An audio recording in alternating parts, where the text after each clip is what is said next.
Today we're going to install some side flares. Give enough room in the van for east-west sleeping. Side to side with your head and feet this way in the van instead of this way. With only, 68 inches inside there, it's not quite enough, so flare on each side will make it long enough so tall people like me can sleep that way. There's a little bit of controversy about which way it goes. This way is very nice for aerodynamics and they tell me road noise, but this way is very nice for opening your back doors and not busting the camper with the back door lever. So I'm not sure how we're going to put that on yet. We'll figure it out as we go. Going to try a new cutting tool today. This little guy goes on a drill. As I spin the little dial here, it's going to cut the metal, and hopefully that will not cause all the dust and rust and flakes that we're accustomed to. I did not wash the van before we started here because, well, it's going to need to be washed and scratched and painted before it's all done. So we'll come back to that. In order to get this cutter started in the metal, we're going to have to drill a pilot hole. So I'll start with just a regular drill bit. Any place better than others? I don't think so. Where I can reach seems to make sense. So I'm putting the drill hole right up against this ridge. I have to cut this ridge off for the plastic to fit, but I want to leave as much of this indent as I can to seal the pod too. So there's a small hole, clearly not big enough for this tool, so I'm going to upsize the drill bit and hit it again. So, now we're going to chuck up the little cutter right here. Big difference between chuck up and up chuck.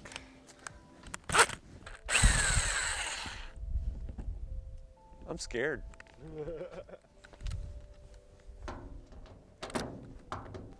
There we go.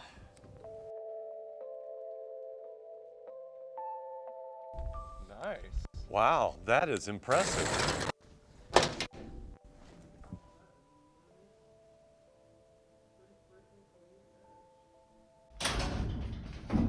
Alright, so the center brace that he's going to run into here is going to have to go anyway.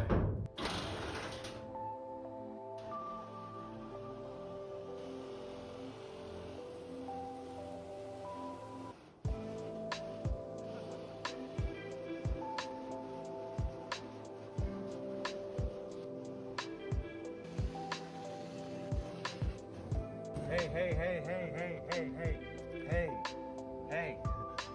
One went down the sleeve. Uh-oh. Elbow got hot.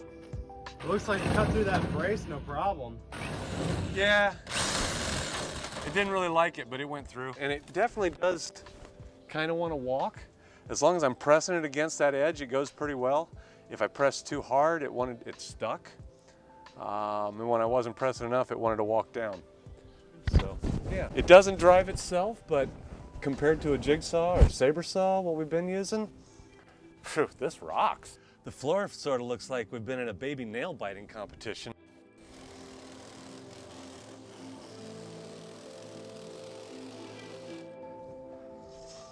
So I can tell already it's getting dull. Not cutting as fast as it did the first couple seconds, but it's a $16 tool. Cut one window, throw it away, cut another, buy another one. All right, maybe I'll cut two windows, we'll see.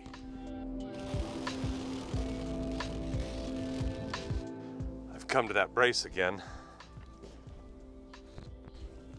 Don't try this at home.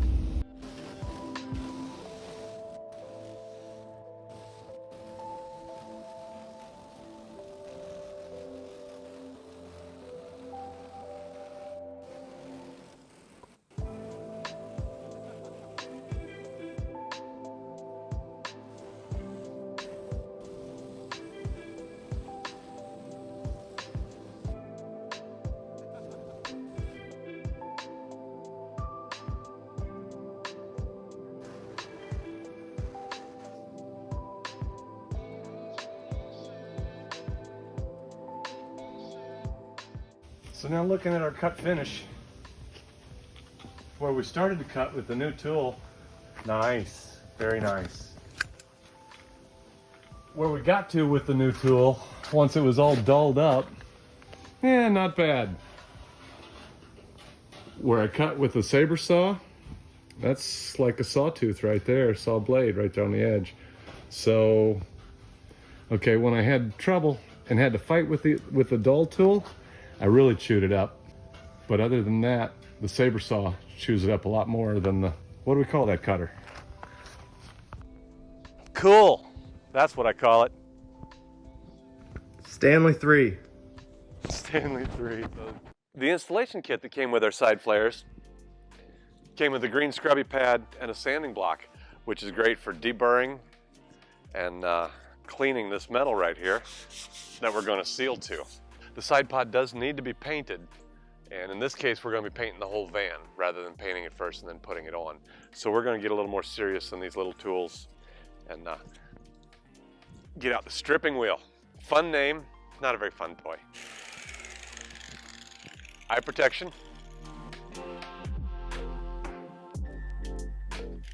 Now, I don't need to get all the paint off like that, but I do need to get all the lettering off. So if I go a little too deep and get the paint, better too deep than not deep enough in this case.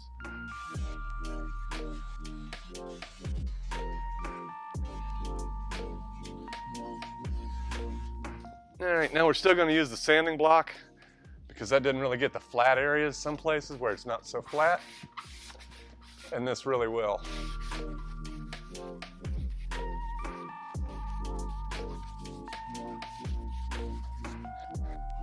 So down here on the bottom is where it's easy to get it cleaner.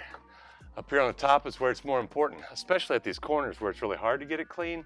That's where we're going to have leaks. And since I don't want to bump up against the plastic while I'm doing my other body work, I'm going to go ahead and give myself a little margin around here so I don't have to get close to it when we're doing the rest of the body prep.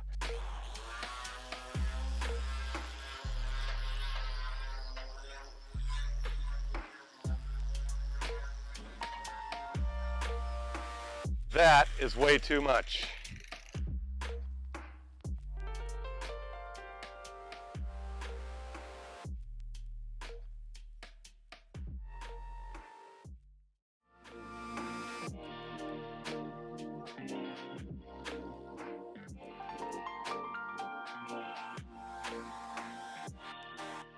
So this is probably optional. We could just spray paint the bare metal now. I'm going to put this surface conditioner on here because it's left over from another project. That's a good reason, isn't it?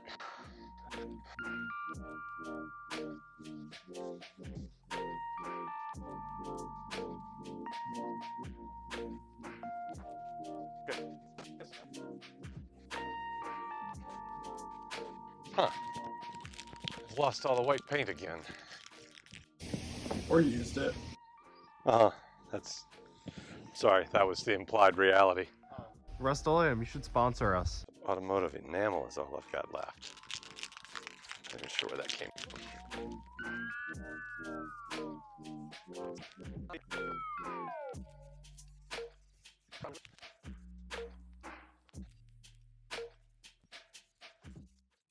If you like our content here at Florida Van Man, you can support us by liking, commenting, subscribing, and ringing the notification bell so that you get a notification every time we post a new video.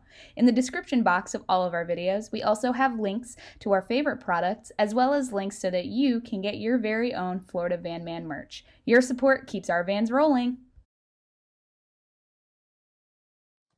So a couple things we would have done different, you might have to do different depending on your situation. This isn't really a magnet, it's just a metal pad that catches the magnet from the doors all the time. Over the years, it tends to get magnetized if the doors sit open a lot, so you might want to cover that up and make sure you don't get a bunch of metal sticking to it that's going to rust. It also has places to catch, so it's a good idea to cover that up if you're not going to be sanding and grinding on the van.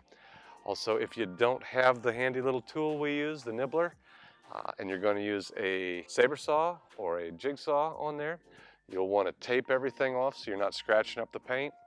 Again, here we're going to paint this whole van, so we're okay with scratching it. Got a little wild up there though. Whoops. Our next step is going to be test fitting the pod. Our paint has dried enough here. We'll probably give that another coat. It's not dried well enough for adhering at this point. We don't want to put our adhesive on there or our sealant, but it's dried well enough to the touch so we can move forward to the next step. probably let it dry and cure overnight. We'll give it a second coat and then let it cure overnight and caulk the whole thing in tomorrow. Next step is dry fitting.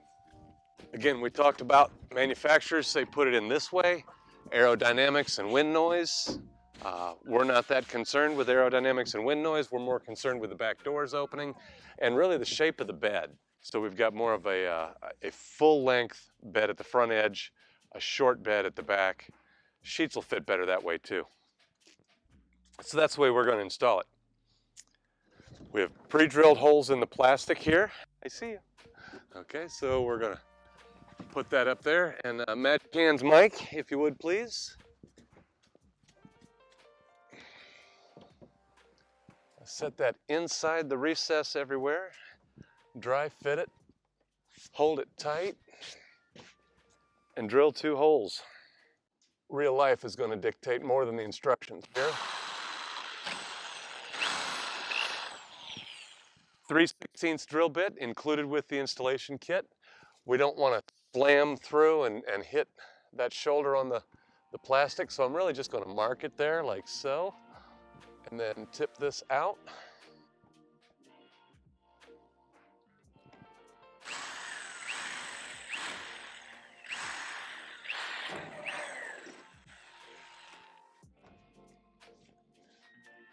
Clear the dust away and grab a rivet.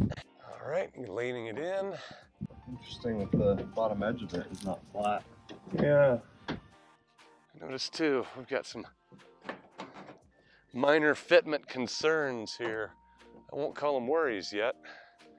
I think we can push it down and make that fit.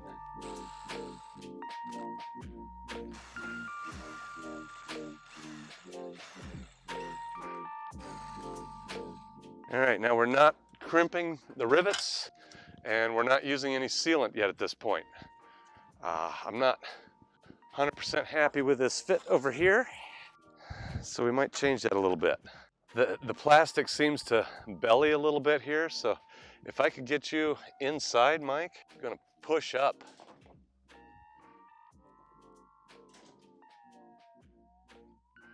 Yep, too much? Right there.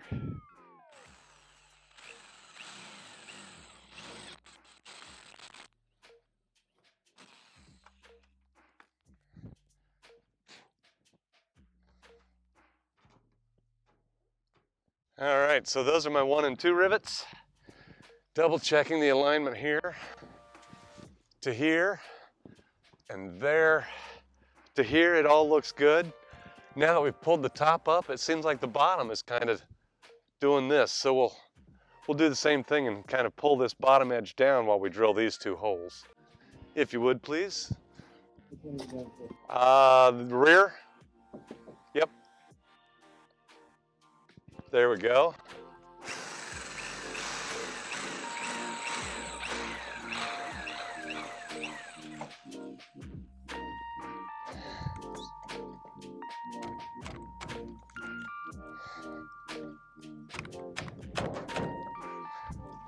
Got a very small deep socket and a little bitty tapper.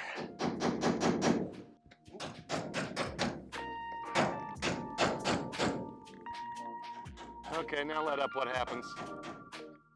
So what we're learning here is getting these holes perfect is tough. I'm probably going to end up wallering that one out a little bit. But this one, yeah, I don't think you need to push down on that one at all, because right there is pretty good.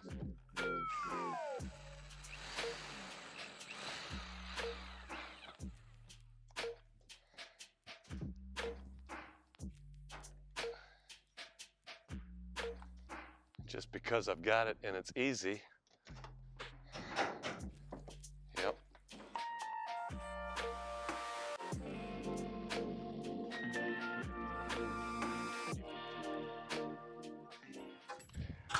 Come to think of it, moving the hole in the plastic was a better idea. The rivet's only going to expand so much inside, whereas this cap on the outside is going to hide plenty of hole. So moving the plastic hole was a better idea to begin with. Should have done what was easy. How often do you say that?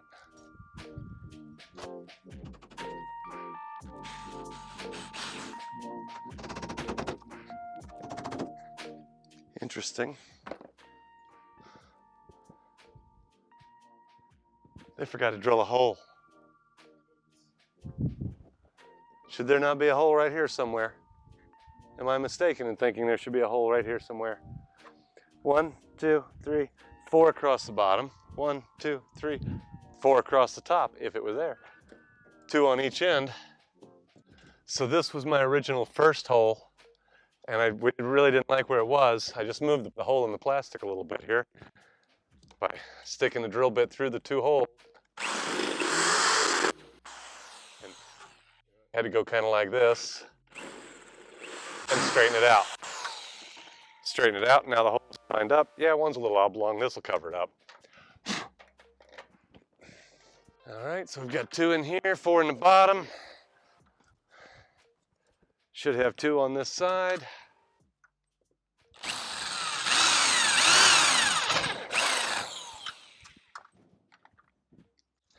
So now we have a dry fit complete with holes. We're going to take this all off, give it another coat of paint, let it cure overnight, come back and wipe it down with alcohol or mineral spirits, wipe the plastic down with alcohol or mineral spirits, read the instructions on the can, and then apply sealant tomorrow with nitrate gloves, being careful not to get any hand oil on the surface after we clean it with alcohol.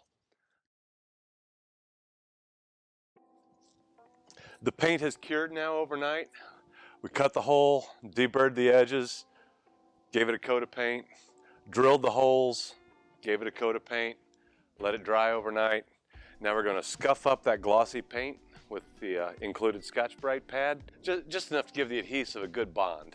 Nitrate gloves, because we don't want our hand oils getting on the van, on the painted surface. And also weather is important. We need it to be above 65 degrees Fahrenheit for the sealant to cure properly. So do this on a nice day. There are 2 sides we're concerned about, not just the van, but we also need to worry about the pod here. We want a good adhesion to the plastic pod. So we're going to scuff that up also with the green scrubby pad. Now if you've already painted your pod and you're not going to paint the van afterwards, you probably want a rug underneath there or a blanket so that you're not scuffing up your paint. Next step is alcohol or mineral spirits. Did I say that well? Alcohol or mineral spirits. Squirt it onto a clean shop towel here, paper towel. I like these blue shop rags.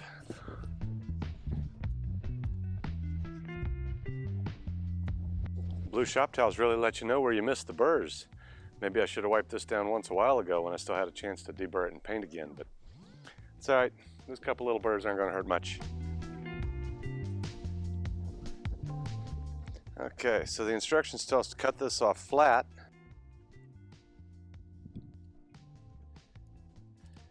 And then put a notch in it. 1/4 to 3/8 inch. Show you what that looks like. There we go. So it's cut off flat and then notch it like so. And we're going to have to poke this before we put this on. All right, so then we're going to puncture that. A little tougher than I anticipated. That's not just foil. Give it a good twist.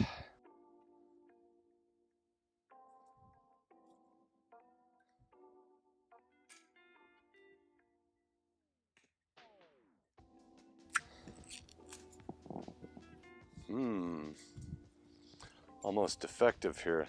So we're going to put that notch down and apply a 3/8 inch bead all the way around the perimeter.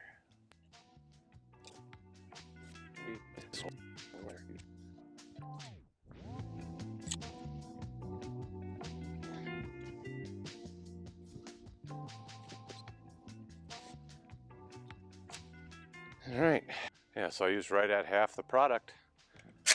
Must be the right amount then. At this point, a friend is going to become very important. What we're going to do is lay the lip down on here with it in a bathtub position, just like it is, and then tip it up and poke little pokies in it. I'll give you a couple little pokies over here. Black end first, yeah. And I'm going to put a couple pokies over here and with a prayer and a wing.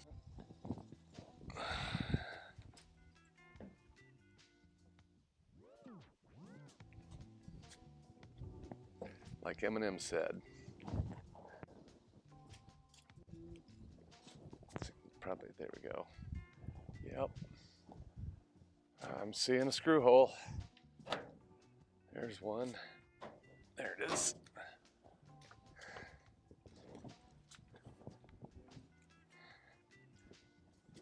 These ones might have to get pushed on again. Yeah. Oh, yeah.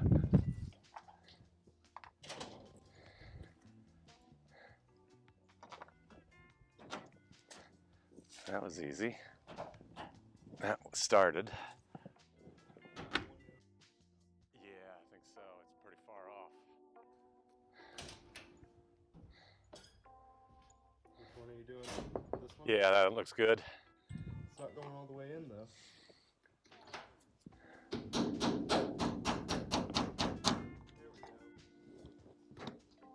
There we go. It started. Fortunately, that was not Mission Impossible. Yay. All right, so I think I'll start back here.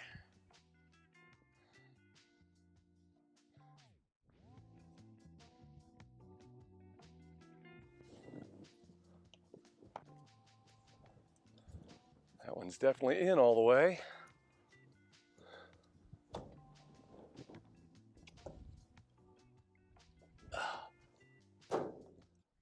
Squeezing, squeezing, squeezing. Damn, these take some squeezing. And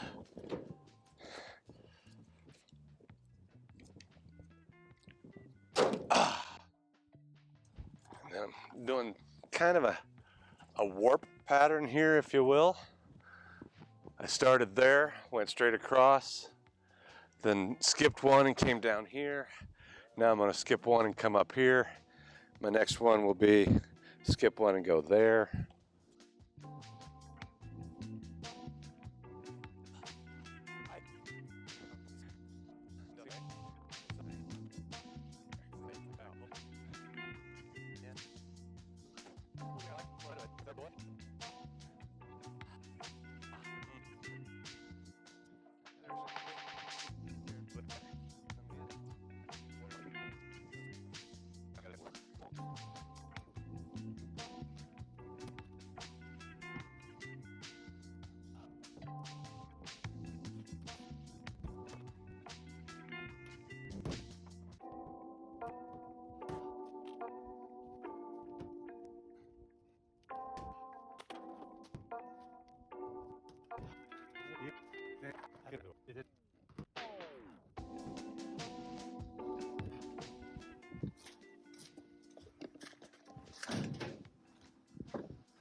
Oh, well, here my sealant just missed the, I'm too far in for the corner. Crap, that's on me. This I can't explain. Maybe the truck is a bit bent there.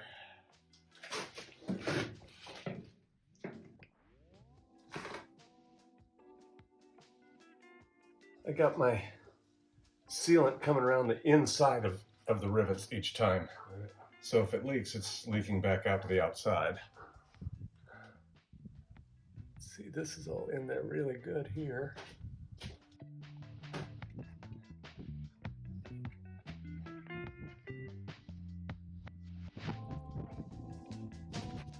This is sealed good, but I'm bending over. If you can zero in there, you'll see it's sealed to the outside metal, but I'm bending it over so condensation can't run down in this track, get caught between them.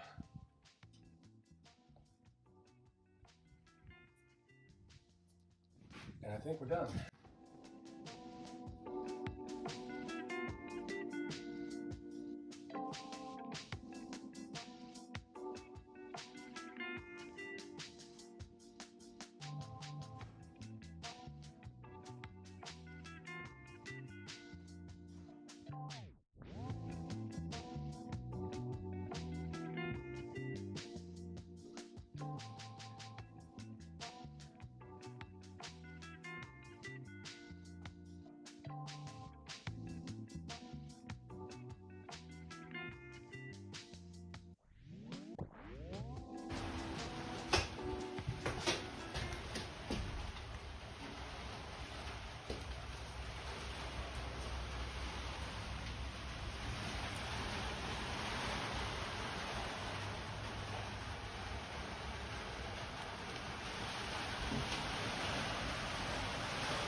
Seem to have some bed liner down in the drill chuck. Making my drill chuck up real wonky. Drop count 1. So our installation kit for the, what are we calling these things again? Side flares. Side flares? Side flares. Side flares. Yeah, okay.